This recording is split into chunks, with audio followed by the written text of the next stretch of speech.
नमस्कार दोस्तों। आज का पहला प्रश्न देखिए।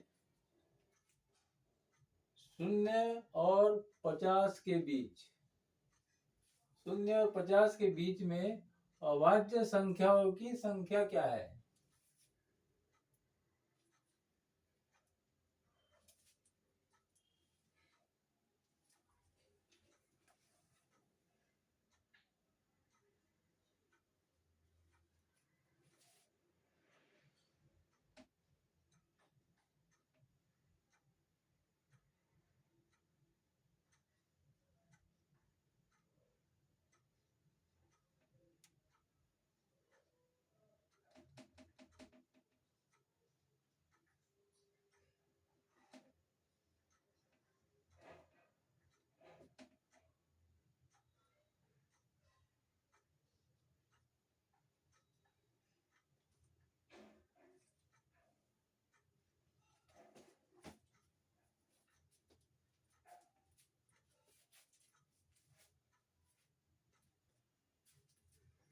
शून्य और 50 के बीच में अभाज्य संख्याओं की संख्या क्या है? ये प्रश्न पूछा गया था CGPSC प्रीवियस 2014 में पूछा गया प्रश्न है ये।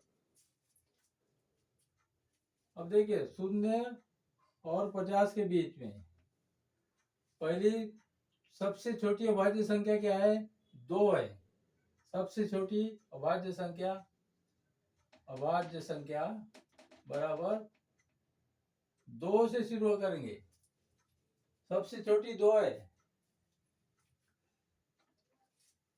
2 के बाद 3 आएगी, 3 के बाद 5, 5 के बाद 7 आएगी, 7 के बाद 11, फिर 13, 17, 19, 23, 29, 29 के बाद 31, 31 के बाद 37 आएगी, 37 के बाद 41 आएगी और 41 के बाद 43 आएगी। 37 के बाद 41, 41 के बाद 43, 43 के बाद आएगी 47। अब हो गया 50 के बीच की संख्या इतनी होगी। अब देखिए कितनी हो गई? 1 2 3 4 5 6 7 8 9 10 11 12 13 14 15। कुल अभाज्य संख्या है 15 है। 15। 0 और 50 के बीच में अभाज्य संख्याओं की संख्या 15 है यार। ये आंसर हो गया।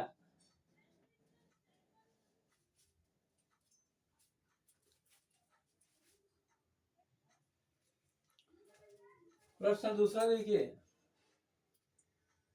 सबसे छोटी अभाज्य संख्या कौन सी है?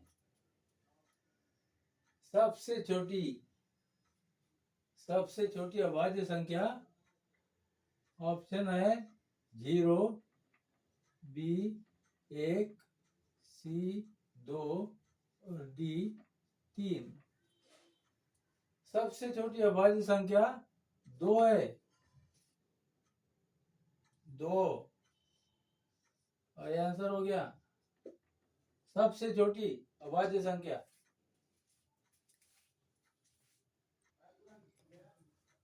प्रश्न तीसरा देखिए।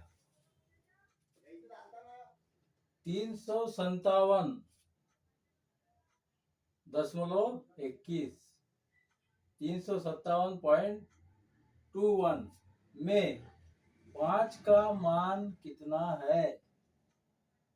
और ये प्रश्न UPPSC 2015 में पूछा गया प्रश्न है। देखिए कितना सिंपल एक लाइन का क्वेश्चन है।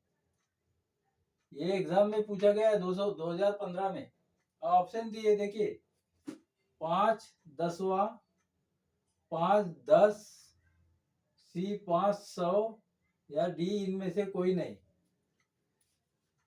अब देखिए 357 है, पूर्णांक 357 है, और ये हो गया भिन्न। 57 में 5 का मान क्या है? 5 का मान दहाई के स्थान पर है, दहाई का स्थान है 5 का। 7 हो गया इकाई, 5 दहाई, और 3 सैकड़ा। 350 और 7, ये हो गया 357, और ये प्लस ये डेसिमल है, ये भिन्न है, ये पूर्णांक नहीं है, पूर्णांक यही है। तो 5 का मान क्या है? 5 दहाई का स्थान है, दहाई, तो कितना हो गया? 50। 5 का दहाई का स्थान बराबर क्या हो गया? 50। और ऑप्शन देखिए, 5/10, 5/10 मतलब 5/10। 5/10 का मतलब 5/10 है। 5/10, 5/10 मतलब 50। ये हो गया अपना 5/10 आंसर। आंसर क्या हो जाएगा? ये 5/10 हो जाएगा, बी आंसर है। 500 तो हो नहीं सकता, और इनमें से कोई नहीं, ये भी नहीं है। 5/10 आंसर है अपना, 5/10, 5/10, और ये हो गया आंसर।